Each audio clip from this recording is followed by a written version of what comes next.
कंधमाल बालिकुड़ा बनखंड अंचल मृत हाथी गायब मामलें होईछि एक्शन। रेंजर ड्राइवर हृषिकेश पंडा को गिरफ्त करा जायछि।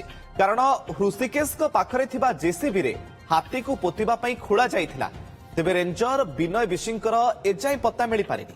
कलाहांडी केसिंगा थाना कंतेसिर गांरू मृत हाथीर खंड विखंडित शरीर ठाब करा जाइथिला। एही घटनारे विनय कुमार विसिंग को निलंबन करा जायछि। विनय कुमार विसी एवं अन्यमानक विरोध में तथ्य लुचाइबा ता सहित प्रमाण को हेरफेर करने बेलघर फरेस्ट रेंज रे मामला भी रुजु होईछि। सेबडे मामलारे दोषी विरोध में कड़ा कार्यानुष्ठान ग्रहण कराजिबो बोली विभागीय मंत्री कहछन्ति। निश्चित भाव में आम डिपार्टमेंट से दिगरे तदंत करुछि।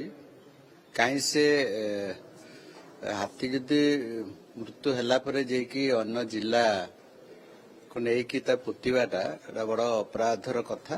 निश्चित भाव में फरेस्ट डिपार्टमेंट तदंत करुछि एवं पीसीसीएफ को डायरेक्शन दिखाई से तदंत करके जो माने ये जो केस रे अंतर्भुक्त अच्छी निश्चित भाव में तांको विरुद्ध रे कार्यानुष्ठान नियाहबो एवं जो माने साहाय्य भी करछन्तु जेसी वाला ठू आरंभ करी एडे बड़ हाथी को लेकिन बाहर पोतवाटा एटा जघन्य अपराधर काम।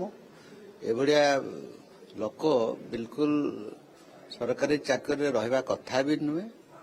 से दिगरे आमे इनक्वारी करिकी विहित कार्यानुष्ठान न्याय आमे स्पेसिफिक कहिछु।